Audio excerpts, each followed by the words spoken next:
afrontar un nuevo año en un mundo de frustración. Bueno, ¿qué enseña el libro de Eclesiastés sobre cómo vivir sabiamente en este mundo de frustración? Esa es una de las preguntas. Y ustedes dirán, pero Viti, vos estabas viviendo otra película. Terminamos el año festejando, levantando copas, muchas copas. Y terminamos celebrando. Bueno, eso en materia deportiva. Si nosotros tendríamos que ver en materia social o de otras cosas, estaríamos llorando, ¿no? No estaríamos tan contentos. Pero casi siempre uno comienza el año y siempre trata de tener a memoria o a proyectarse para hacer nuevas cosas. Bueno, el año viejo pasó. Todo lo que pasó ya quedó olvidado en el 2022. Ahora vamos a empezar el 2023 con cosas nuevas. Y empezamos a planificar. Bueno, lo primero que voy a hacer después de esta fiesta, voy a empezar la dieta, con todo lo que comí. Bueno, eso puede ser una meta buena, pero bueno, leer la Biblia en un año, etcétera, varias cosas. Y nosotros tenemos que estar viendo, y tal vez deseo que podamos estar viendo, que todos los hombres somos inestables, porque lo que hoy festejamos, ya mañana lo olvidamos. Lo que hoy estamos contentos, ya mañana nos olvidamos y volvemos a estar tristes. Y lo que hoy para nosotros tal vez puede ser una celebración, ya dentro de unos días ya volvemos a caer en la rutina de lo que tenemos que hacer. Este año fue muy particular porque las fiestas caen en fin de semana. Y día domingo justo el 1 y el 25. Y los que trabajan mañana van a tener que comenzar a trabajar mañana otra vez. Y entonces es como que de vuelta repetir eso y uno está de golpe, está tan contento, pero de golpe pasa a un estado de decir, mañana tengo que trabajar. Y entonces ya como que se le viene el peso, mañana tengo que volver a hacer tal cosa, mañana tengo que hacer tal trámite, mañana tengo turno al médico. Y es como que de la felicidad pasamos al estado de estar ya, bueno, esta es la realidad. Y yo creo que lo que el libro de Eclesiastés, una de las cosas que nos responde y del tema es cómo vivir sabiamente en este mundo. Muchos han visto el libro de Eclesiastés como un libro totalmente negativo. Inclusive algunos han dicho que el que escribió el libro de Eclesiastés posiblemente no sea cristiano. Pero no comentaristas serios, sino siendo guiados solamente por todo el escrito. Porque hay como mucho pesimismo.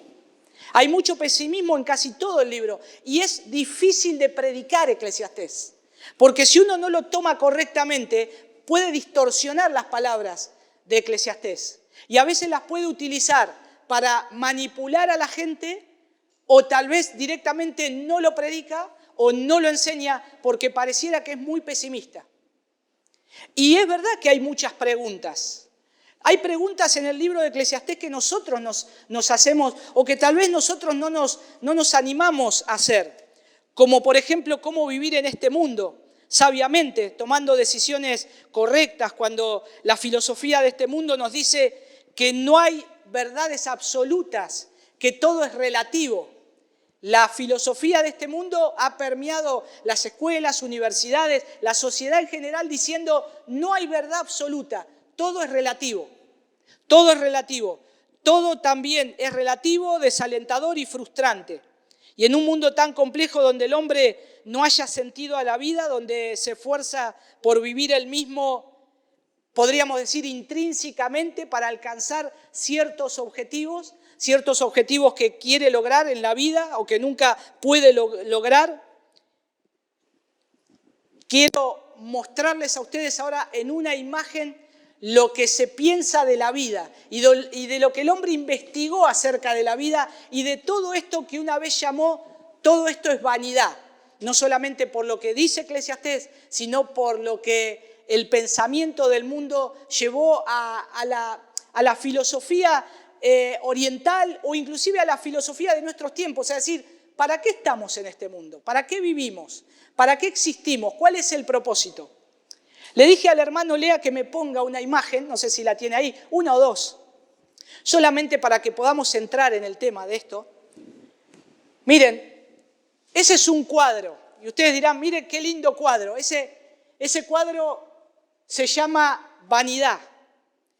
Y en la época de los años 1600 estaba esa pregunta existencial: ¿para qué vivimos si todo lo que hacemos hoy ya la muerte nos espera al final? Entonces, a partir de ese pensamiento, en esos años en los Países Bajos, por Holanda, que dicho sea de paso lo dejamos afuera, empezaron a pintar y los artistas empezaron a mostrar lo que era una vida sin sentido. Y muchos de ellos comenzaron a hacer este tipo de retratos. Si ustedes buscan en internet vanidad o imágenes de vanidad, todo va a estar relacionado a estos objetos. Miren ahí, una calavera, que significa la muerte, una vela a punto de apagarse, de consumirse, que es como que ya se termina, ¿no?, el tiempo, un reloj ahí abajo como cerrado, la tapita está cerrada, no está abierta, una flor que se marchita, una carta sin enviar y una pluma para escribir sin tinta. Todo eso mostraba como un cuadro pareciera desalentador, decir, ¿para qué vivimos? Y una nuez, que no sé el significado de la nuez, pero siempre en muchos casos ponían una nuez partida. ¿Tenés la otra imagen? No la tenés, no importa, con esta es suficiente. Si querés, sacala ya está. Así no... Y una de las cosas que la pintura esta muestra, de este arte que, si ustedes lo buscan, comenzó a decirse el arte barroco, que empezaba a dibujar esto. Y a veces había inclusive en algunas imágenes como una mujer ángel, como que miraba todas estas cosas. Y siempre apuntaba con su dedo a algo, o a un reloj de arena, que ya se había consumido el tiempo, a una calavera. En este arte, el tema del cráneo siempre estaba dibujado. Ustedes recuerdan, o si algunos que han visto a Shakespeare, al escritor, que él se representa a ese hombre que se hace preguntas existenciales y tiene un cráneo en la mano, ¿no? Y dice, ¿ser o no ser? Esa es la cuestión. Como diciendo, ¿qué va a pasar si mi vida ya se va a ir, ya se va a volar? Y acá tengo lo que va a quedar.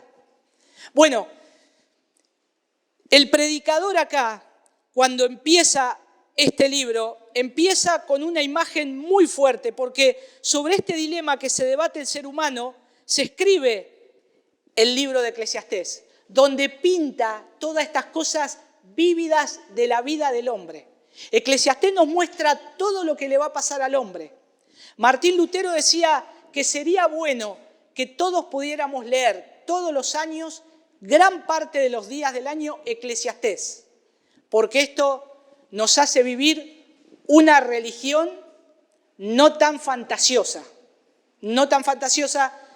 o no tan irrealista, como que Eclesiastés nos baja a la tierra con todas las preguntas que tiene este hombre.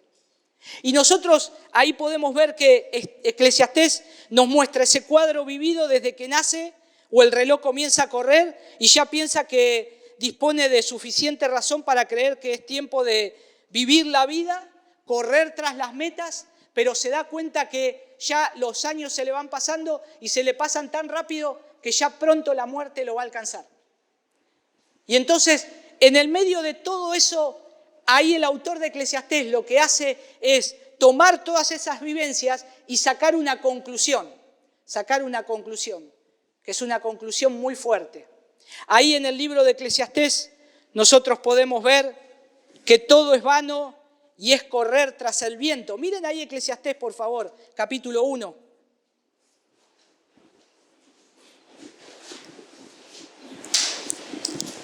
Dice, palabras del predicador, hijo de David, rey en Jerusalén. Vanidad de vanidades, dice el predicador, vanidad de vanidades, todo es vanidad. ¿Qué provecho recibe el hombre de todo el trabajo con que se afana bajo el sol? Una generación va y otra generación viene, mas la tierra permanece para siempre. El sol sale y el sol se pone, a su lugar se apresura y de allí vuelve a salir, soplando hacia el sur y girando hacia el norte. Girando y girando va el viento y sobre sus giros el viento regresa. Todos los ríos van hacia el mar y el mar no se llena. Al lugar donde los ríos fluyen, allí vuelven a fluir. Todas las cosas son fatigosas, el hombre no puede expresarlas, no se sacia el ojo de ver, ni se cansa el oído de oír. Lo que fue, eso será, y lo que se hizo, eso se hará. No hay nada nuevo bajo el sol. Noten que la introducción de lo que dice acá, y es como que el ciclo después se repite una y otra vez, como pareciera como hasta que no se haya respuesta. Pero él después da la respuesta al final. La respuesta que él da es el versículo que nosotros leímos del capítulo 12. Pero arranca con una frase muy fuerte el libro de Eclesiastés, donde dice el versículo 2, vanidad de vanidades, dice el predicador, todo es vanidad. Vanidad de vanidades, sí, todo es vanidad. Noten que ahí el versículo 2 solamente repite exageradamente la palabra vanidad. Y vamos a ver qué es la palabra vanidad. Pero lo que nos lleva esto a ver es que no solamente ese ciclo se repite de todas las cosas, así como lo que hace el hombre, el trabajo, los ríos que no se sacian, el tiempo que va pasando. Qué difícil y frustrante es vivir en este mundo. Qué difícil y frustrante es vivir en este mundo donde no se halla la respuesta a este dilema. Los hombres continuamente corren tras estas cosas y siguen haciendo lo mismo y no tienen respuesta de por qué lo hacen. Y vuelven a hacer y siempre están insatisfechos.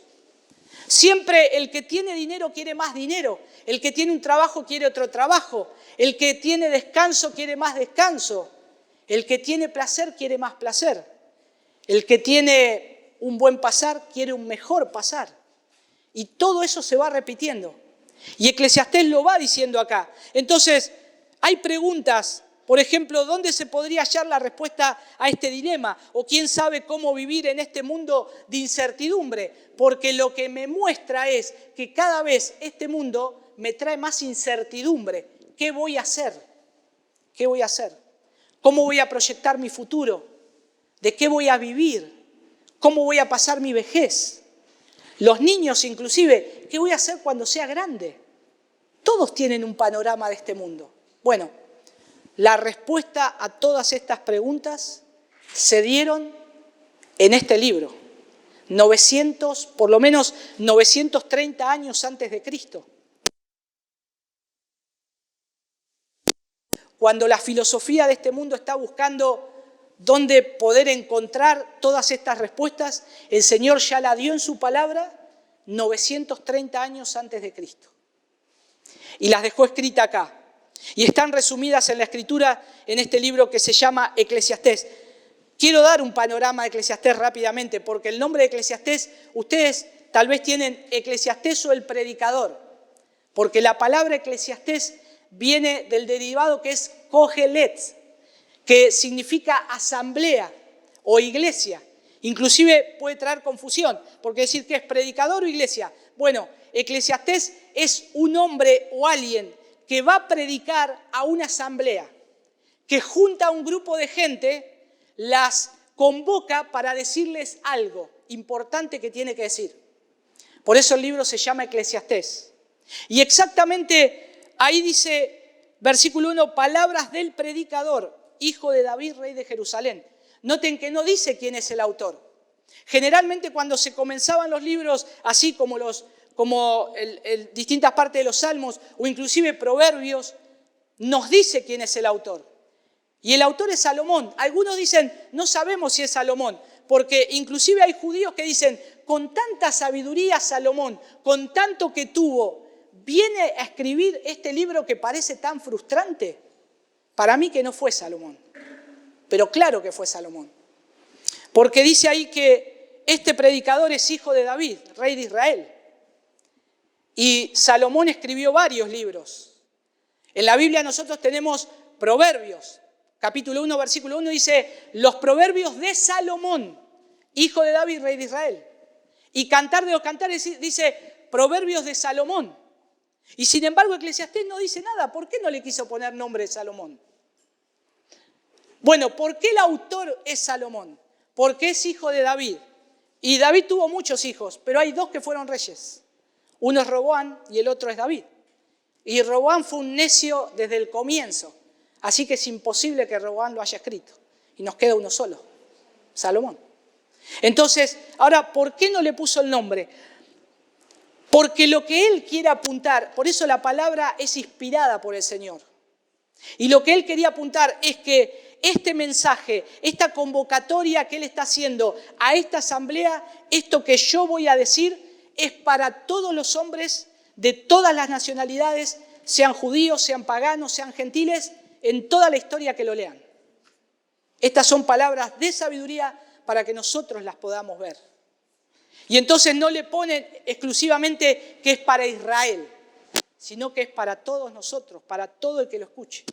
Por eso en esta gran convocatoria y este libro de Eclesiastés es el análisis del rey Salomón. Y el mismo Salomón escribió, entre otros escritos, este libro que hoy estoy mencionando, y donde Dios le dio una sabiduría impresionante a Salomón.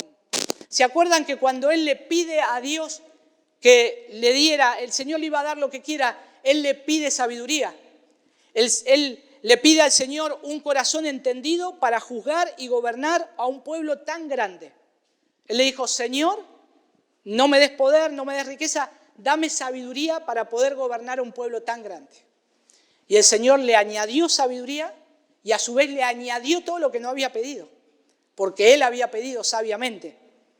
Y les impartía una sabiduría sin precedentes que no hubo hombre igual ni antes ni después de él. Acompañen ahí a Primera de Reyes, por favor. A Primera de Reyes capítulo 3. No lo vamos a leer todo, pero vamos a leer solamente una parte. Primera de Reyes capítulo 3. Versículo 11. 10 vamos a leer. Y fue del agrado a los ojos del Señor que Salomón pidiera todo esto. Y Dios le dijo, ¿por qué has pedido esto y no has pedido para ti larga vida, ni has pedido para ti riquezas, ni has pedido la vida de tus enemigos, sino que has pedido para ti inteligencia para administrar justicia? He aquí, he hecho conforme a tus palabras, he aquí te he dado un corazón sabio y entendido, de modo que no ha habido ninguno como tú antes de ti, ni se levantará ninguno como tú después de ti. La sabiduría que tuvo Salomón, hermanos, va a pasar el 2023, 2024, 2050, no va a existir ningún hombre más sabio que él. Dios lo dijo en su palabra y dice, no va a haber nadie más sabio. Imagínense estar al lado de una persona que es tan sabia que Dios le da cosas o le muestra, le da esa sabiduría para administrar o para pedir consejo. Iríamos corriendo a él. Bueno, de todas las naciones iban corriendo a él. Se iban a acercar a escucharlo a él. Era un deleite poder escuchar a un hombre tan sabio. Y era algo que Dios se lo había dado. Y entonces acá el hombre él vive toda su vida. Y Eclesiastés nos muestra que Salomón vive y gobierna sabiamente todo.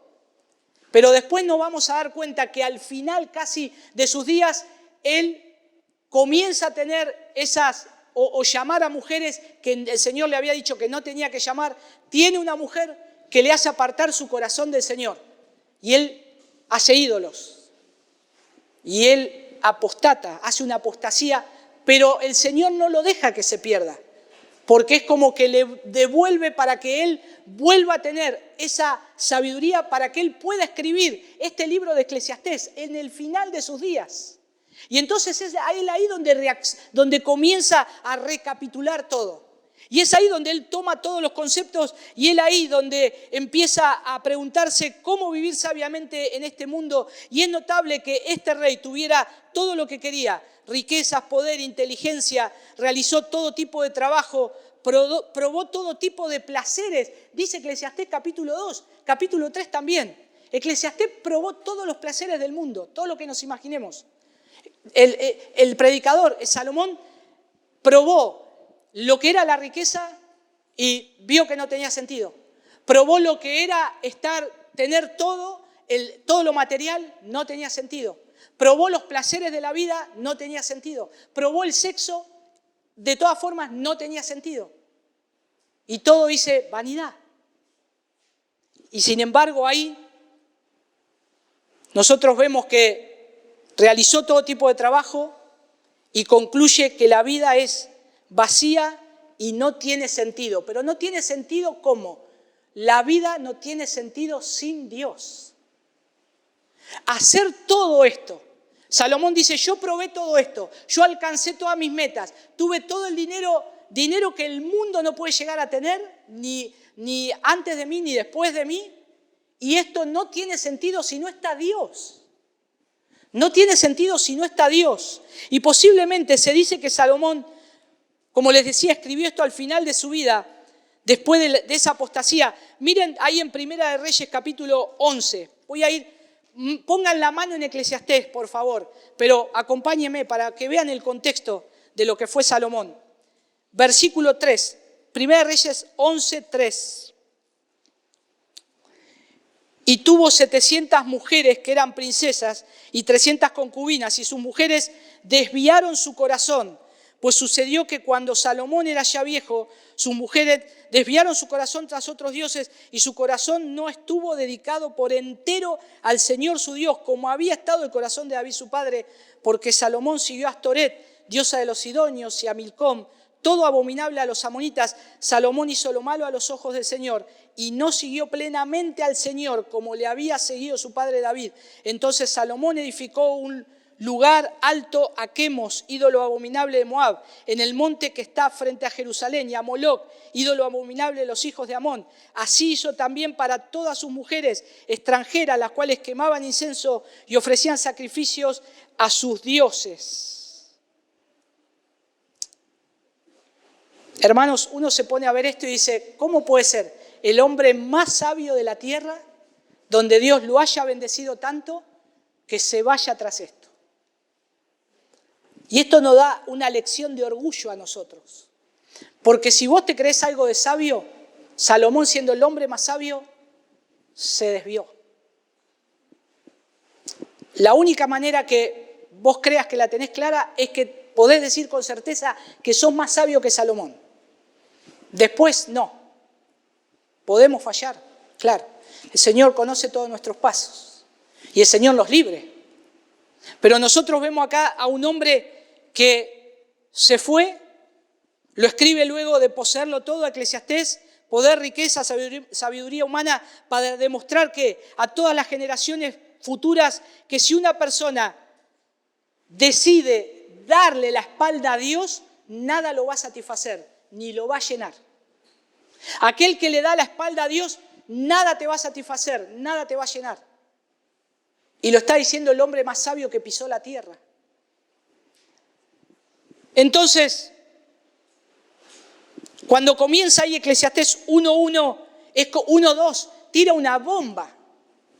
Porque el libro comienza con una bomba, comienza como con una gran pregunta. Vanidad de vanidades, todo, dice el predicador, vanidad de vanidades, todo es vanidad.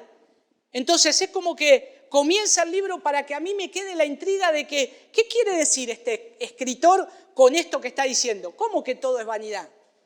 Yo tengo una familia preciosa, un trabajo que estoy bien. ¿Cómo que me está diciendo que todo eso es vanidad? Entonces, tenemos que leer Eclesiastés. Esto nos invita a leer todo Eclesiastés, a meditar en Eclesiastés, porque lo que tiene para decirnos es realidad. Deberíamos culminar con la misma pregunta entonces que iniciamos, que toda la vida es frustrante y no tiene sentido.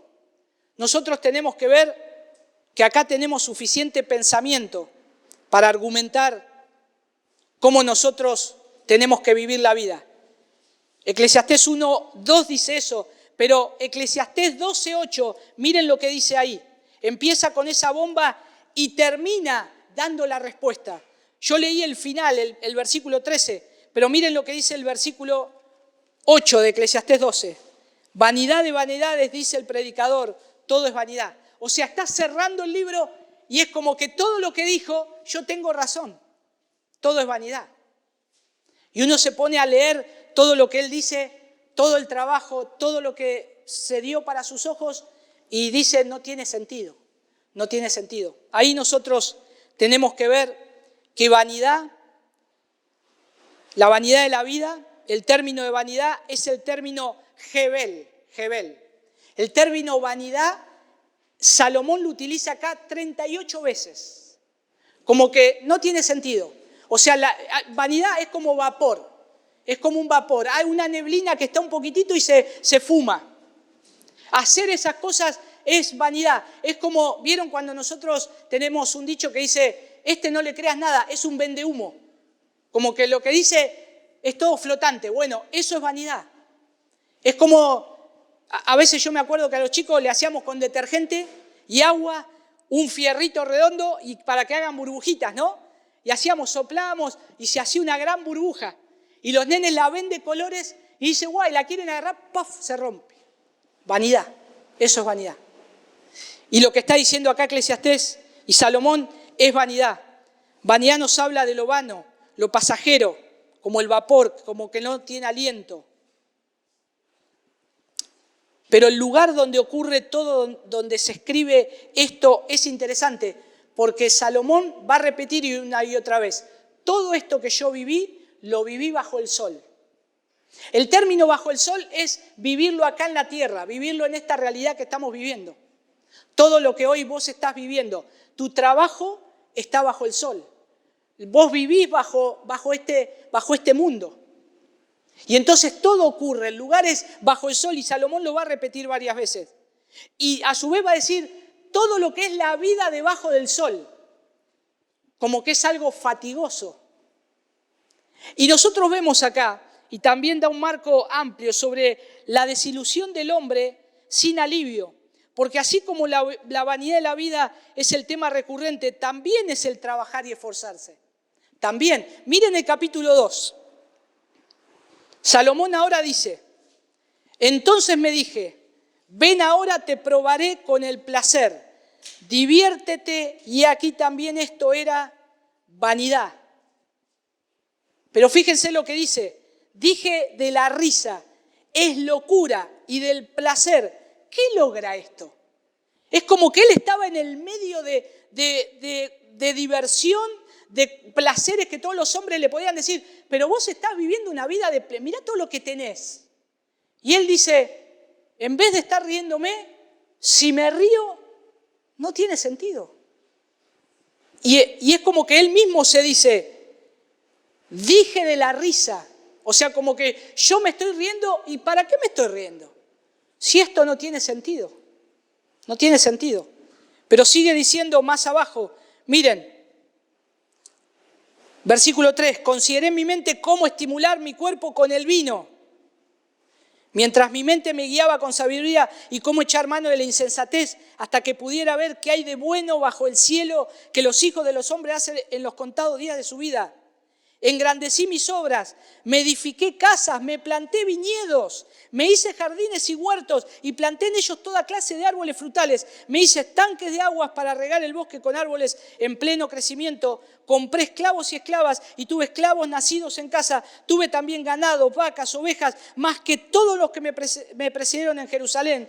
Reuní también para mí plata y oro y tesoro de los reyes y de las provincias. Me proveí de cantores y cantoras, de los placeres de los hombres, de muchas concubinas, y me engrandecí y superé a todos los que me precedieron en Jerusalén. También la sabiduría permaneció conmigo, y de todo cuanto mis ojos deseaban nada les negué, ni privé a mi corazón de ningún placer, porque mi corazón gozaba de todo mi trabajo, y esta fue la recompensa de todo mi labor. Consideré luego todas las obras que mis manos me habían hecho y el trabajo con que me había empeñado, y aquí que todo era vanidad y correr tras el viento y sin provecho bajo el sol.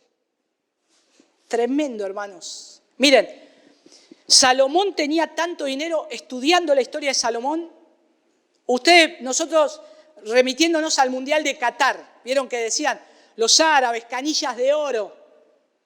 Al lado de lo que Salomón tuvo, los cataríes, los árabes de hoy, son bebé de pecho. Salomón diría gente pobre. Salomón había juntado tanto, no solamente tanto dinero, había juntado tantas riquezas que él empezó a hacer ciudades para abastecer todo lo que le había llegado. O sea, no era depósitos. Imagínense hacer una ciudad para meter todo lo que Dios te dio. Todo el ganado, todo lo de cosechas, todo lo que, barcos. Cuando ahí en Primera de Reyes, la reina de Saba le trajo oro de Ofir, porque el hombre era tan sabio que venían a escuchar su sabiduría y quedaban tan agradecidos que le daban casi todo lo que tenían. Pero no porque él se los pidiera, sino por la sabiduría que él tenía. Y fíjense que llegó a tener tanto que él tiene que hacer ciudades y poner esclavos para custodiar todo lo que tenía. Venían los hombres de lejos, venían en barco y le dejaban los barcos para escuchar su sabiduría. Y él acá dice, fíjense, dice, me hice jardines y huertos, versículo 5. Planté en ellos toda clase de árboles frutales. Imagínense todos los árboles frutales de los que crecieran en ese lugar, él los plantó todo. Engrandecí mis obras, por eso él se había extendido. Me edifiqué casas, planté viñedos. En esa época, y es interesante, porque ahí Salomón poseía una cantidad de dinero que en la suma de hoy es una suma supermillonaria, en la cual yo estuve investigando a ver quién tiene el patrimonio de esa cantidad de dólares y por lo menos al día de hoy nadie tiene esa cantidad de dólares. Acompáñenme ahí a Primera de Reyes capítulo 10. Tengan la mano ahí en Eclesiastés. Primera de Reyes capítulo 10. Miren el versículo 24. Primera de Reyes 10 y 11 habla todo de Salomón. Después si ustedes quieren léanlo. Versículo 24. Dice, vamos a leer el 23. Así el rey Salomón llegó a ser más grande que todos los reyes de la tierra en riqueza y en sabiduría, y toda la tierra procuraba ver a Salomón para oír la sabiduría que Dios había puesto en su corazón. Pero miren el versículo 14, a eso me quería referir. El peso del oro que llegaba a Salomón en un año era de 666 talentos de oro. Sacando la cuenta el equivalente, lo que era el talento al dólar de hoy, no al peso nuestro, obvio, al dólar de hoy. Salomón tenía por año, solamente en oro, no en bienes y en propiedades, saquemos eso, equivale a 250.000 millones de dólares por año. En realidad la suma es esta, es 257.000 millones de dólares por año. Creo que el hombre más rico hoy llega a algo de los 188.000 millones. Nadie ha superado los 200 millones. Y Salomón lo tuvo. Y obvio, ahora no va a haber nadie que tenga tanto dinero como él. Sin contar propiedades, era oro puro. Según historiadores dicen que en la época que Salomón reinó, como que la plata ya casi no existía. Era todo oro. Ahí ustedes lean después, Primera de Reyes capítulo 11, dice que en Jerusalén la plata llegó a ser como las piedras de la calle. Una calle de tierra y de piedras, bueno, la gente contaba la plata como si fuese piedras de la calle. Impresionante.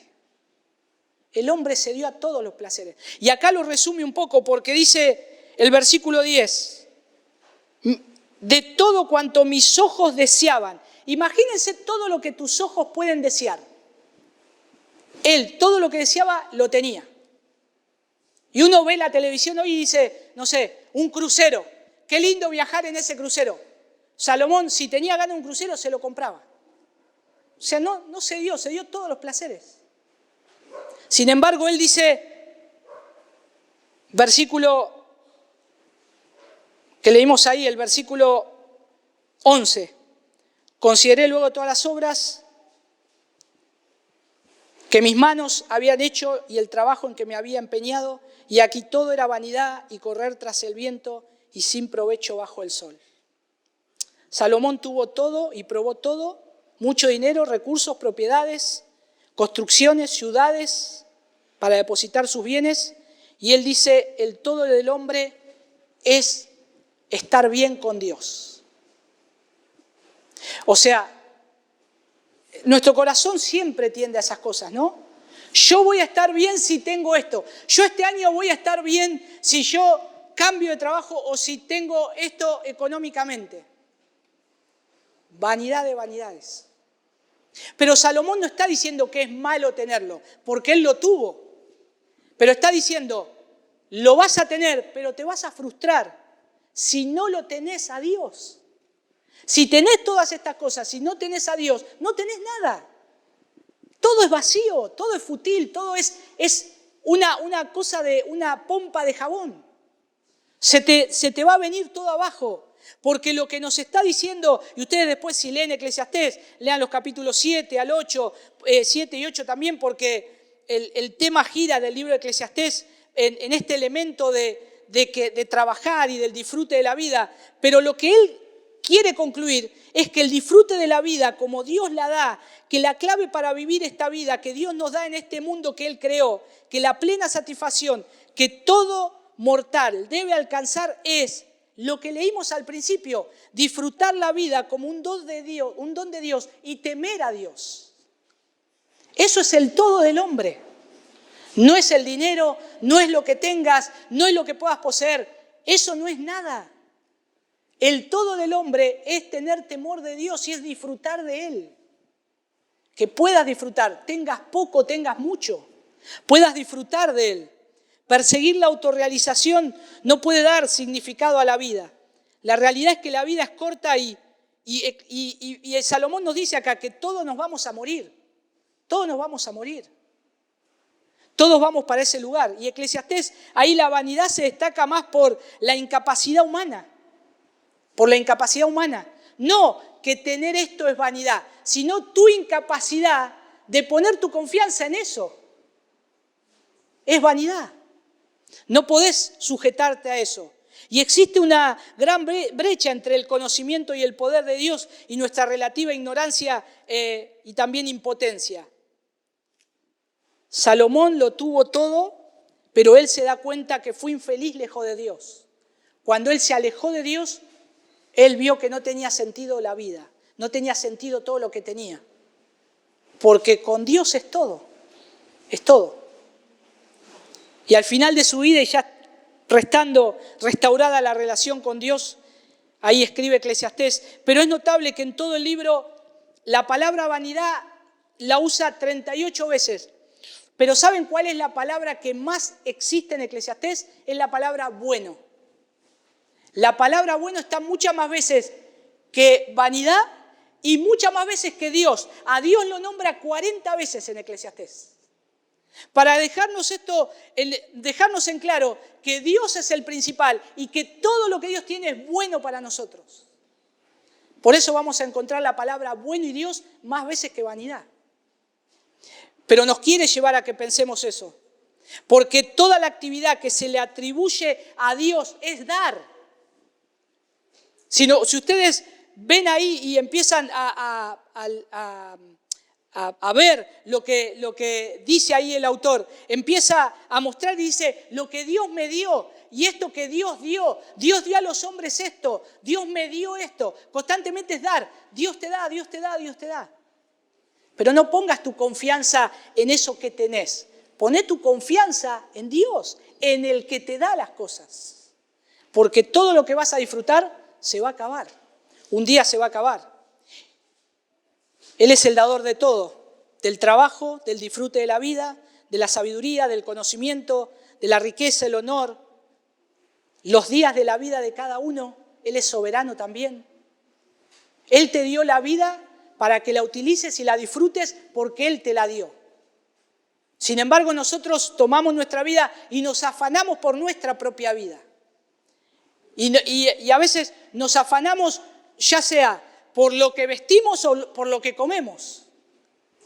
Y el Señor Jesús ya nos dijo esto. ¿Por qué se afanan por estas cosas? Y acá Salomón está diciéndonos lo mismo. Afanarse por todas estas cosas no tiene sentido.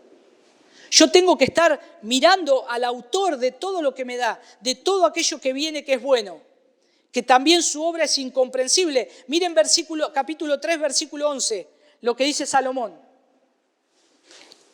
Él ha hecho todo apropiado a su tiempo, también ha puesto la eternidad en sus corazones. Sin embargo, el hombre no descubre la obra que Dios ha hecho desde el principio hasta el fin. Poné tus ojos en Dios, que Él sabe todo lo que te va a pasar. No te afanes en buscar todas estas cosas. Salomón inquirió en todas estas cosas, en buscar los secretos de los hombres, de cómo vivir la vida, de cómo ser feliz. Y aún él dijo, y todo esto me fue trabajoso para mí. Claro. También Salomón dice, no te preocupes por lo que está torcido, porque ya Dios lo hizo así. No lo va a enderezar. Miren ahí el capítulo 7, versículo 13. Considera la obra de Dios, porque ¿quién puede enderezar lo que Él ha torcido? Y a veces nos afanamos pensando que podemos cambiar algo, una situación, y nos esforzamos.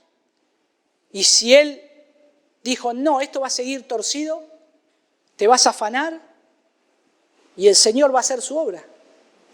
Ya está destinado por el Señor. Y a su vez Salomón nos dice también que tarde o temprano toda persona se va a enfrentar con Él como juez. Todo hombre se va a enfrentar con Él como juez. Vas a vivir esta vida y un final te va a llegar de la muerte y después vas a encontrar al Señor. Miren ahí el versículo 15 del capítulo 3.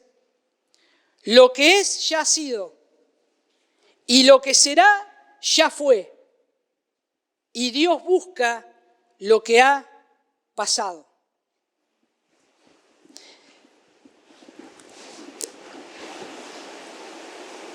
Versículo 15, perdón, no era ese. El versículo 15 del capítulo 1, ahí está.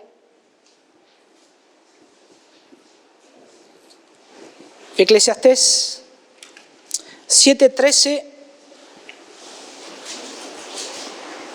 No, perdón. El Eclesiastés 7:13 lo leímos 1:15, 3:15. No, estaba bien. 3:15.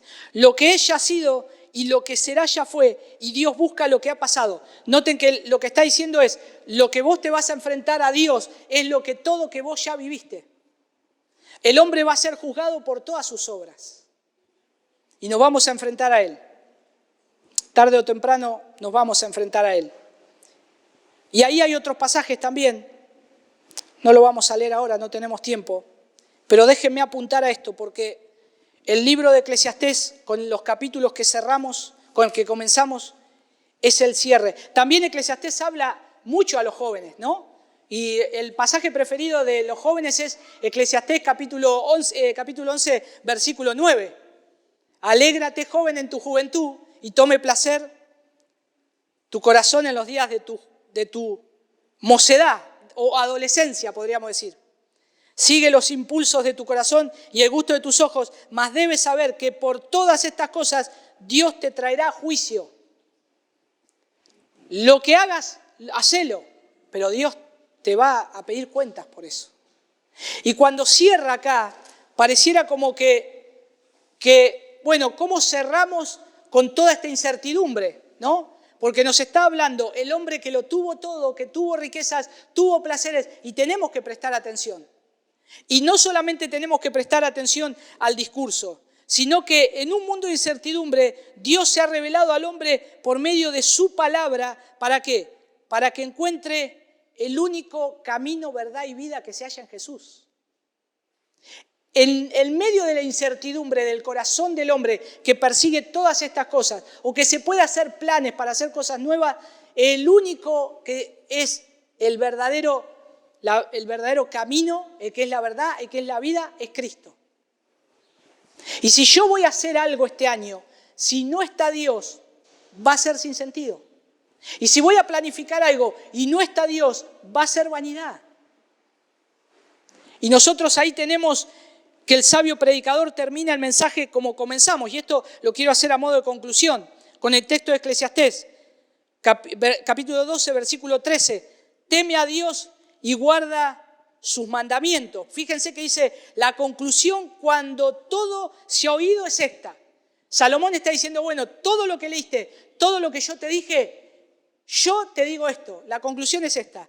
Teme a Dios y guarda sus mandamientos.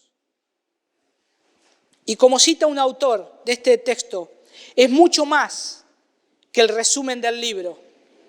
Es la única esperanza de la buena vida y la única respuesta razonable de fe y de obediencia al Dios soberano. No solamente esto que Salomón está concluyendo es algo que es el resumen del libro y ya.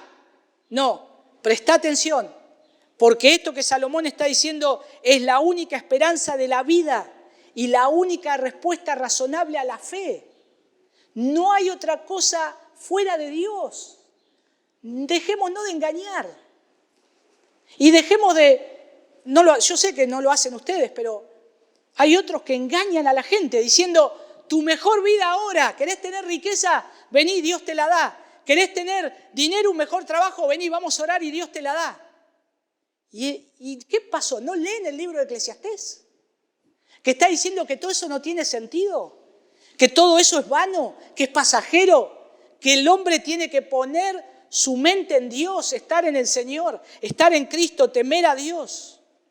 Porque si vamos a hacer planes para un nuevo año, hermanos, debemos crecer en la piedad y en el temor del Señor. Eso sería un buen comienzo de año. De que podamos ver cómo me proyecto yo acá a conocer más a mi Salvador, porque estoy más cerca de Él. Está más cerca donde me voy a enfrentar a Él. Y voy a tener que responder ante Él. Su conclusión final acá puede dar la impresión de que al fin se ha elevado por encima del sol. Es como que Él concluye y es como que ahora esto es como una conclusión, lo mejor que yo puedo decir, podríamos decir. Salomón le está diciendo acá, teme a Dios y guarda sus mandamientos, porque esto es toda la obligación del hombre, dice una versión. Me encantó eso. Es toda la obligación del hombre. Todo lo que tenés que hacer. El todo del hombre. Pero debemos recordar que acá el temor de Dios no equivale a la fe que salva. Y los mandamientos no se refieren necesariamente a la ley de Dios tal como se nos revela en el Antiguo Testamento. Lo que más bien puede referirse a todo mandamiento que Dios ha escrito en el corazón del hombre. Porque uno dice, entonces los que tienen que guardar esto son los que son cristianos. No. Lo tienen que guardar todos los hombres. Por eso Eclesiastés es para todos, no solamente para el pueblo de Dios, sino para los gentiles, para los que no tienen a Dios. Todas las personas de este mundo tendrían que leer Eclesiastés para que se den cuenta todo lo que pueden llegar a vivir y presten atención a lo que un hombre que lo tuvo todo les está enseñando y dejando palabras de sabiduría, diciendo acérquense a Dios, porque es el único que ustedes van a ser satisfechos y saciados. No es el dinero, no es un trabajo, no es una profesión, todo eso es vanidad. El todo es temer a Dios y poder tener a Dios, inclusive si tenemos que hacer todas las cosas que tenemos que hacer. Cuando el predicador Salomón dice que él encontró afán en el trabajo, no quiere decir que no hay que trabajar. Porque por ahí uno dirá, bueno, me agarro de este versículo para no trabajar, ¿no? No está diciendo eso, sino que lo que está diciendo es, vas a trabajar, pero te vas a cansar. Y te vas a dar cuenta que cuando vos tengas que ir a trabajar mañana, te vas a levantar con pesadez. Y es esa fatiga que habla del trabajo. Y nosotros, hermanos, podemos tener un buen trabajo, pero ¿nos cuesta levantarnos? Claro. Hay a veces que aunque tengas el trabajo, el que más satisfecho estás, te cuesta decir, otra vez tengo unas ganas de dormir, tengo unas ganas de estar de vacaciones. No, tenés que ir a trabajar. Y Salomón está diciendo eso. Eso es vanidad. Darte cuenta que te vas a levantar para trabajar a una rutina, volvés, después volvés a tu casa, comés, te acostás y al otro día lo mismo, volvés y una rutina. Y si vos ponés tu confianza en eso, es vanidad. Pero ahora si vos tenés a Dios, si temés a Dios y tenés que hacer todas estas cosas y glorificás a Dios y sabés que Dios es el todo de lo que tenés, no tu trabajo, entonces ahí podés vivir una vida feliz. Ahí verdaderamente podés proyectar de una manera correcta. Dice, esto es el todo del hombre, no solo toda su obligación, sino también los elementos básicos para vivir una vida plena y feliz. Tener a Dios es vivir una vida plena y feliz. Eso está diciendo Salomón. Y es también tomar en serio a Dios y su palabra, porque necesitamos a Cristo en este nuevo año también. Porque, hermanos, no sabemos lo que va a ocurrir. ¿Algunos sabían lo que iba a ocurrir este fin de año cuando dijimos el 2021 a la noche? Este año me lo morfo. Y transcurrió todo este año y hubieron situaciones donde dijimos, yo la verdad no pensé que esto iba a pasar. Yo jamás pensé que iba a terminar el año de esta manera. Esta semana nos enteramos de la partida de nuestra hermana Betty y pensaba yo y digo, yo la verdad no pensaba que íbamos a terminar con una noticia así. Sabemos, el Señor la llamó a su presencia, pero esa ausencia, ¿no? Ese dolor de la muerte, que es lo que nos causa el pecado, la muerte, nos trae ese aguijón, ¿no? Eso que nos punza. Y es un dolor muy grande y la familia tampoco se imaginó eso. Tener que pasar fin de año sin mamá. Y Salomón está diciendo, todo eso es vanidad, porque la muerte te va a llegar un día. Entonces, centrá tu pensamiento en Dios, temé a Dios y guardá los mandamientos que Él te da. Buscalo al Señor. Y aquí tenemos un motivo para temer y obedecer a Dios, que es la certidumbre del juicio venidero. Tengo que tener temor de Dios porque Dios un día me va a juzgar, y eso claramente. Entonces tengo que buscar a Dios, claro. Pero hermanos, yo le doy gracias al Señor porque nosotros tenemos todo el cuadro completo. Porque nosotros encontramos que vanidad en el Nuevo Testamento no se habla tanto, pero Pablo habló de la vanidad de la vida. Y usó el mismo término Jebel. Y a su vez nos cierra Eclesiastés también, mostrándonos que este mundo es brutal y decepcionante, pero al final Él va a imponer la justicia divina.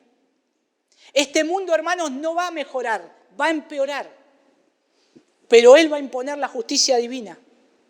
Toda la obra va a ser traída a Dios. Y nosotros tenemos que ver acá y recordar las palabras de Juan, cuando en 1 de Juan capítulo 4 versículo 18 dice, en el amor no hay temor, sino que el perfecto amor echa fuera el temor, porque el temor lleva en sí castigo, de donde el que teme no ha sido perfeccionado en el amor.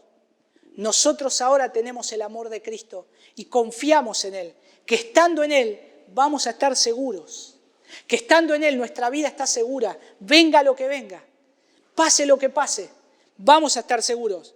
Y no confiamos y obedecemos por temor, sino que lo hacemos por amor. Confiamos en el Señor y le tememos a Él porque le amamos, porque Él tiene nuestros días en nuestras manos.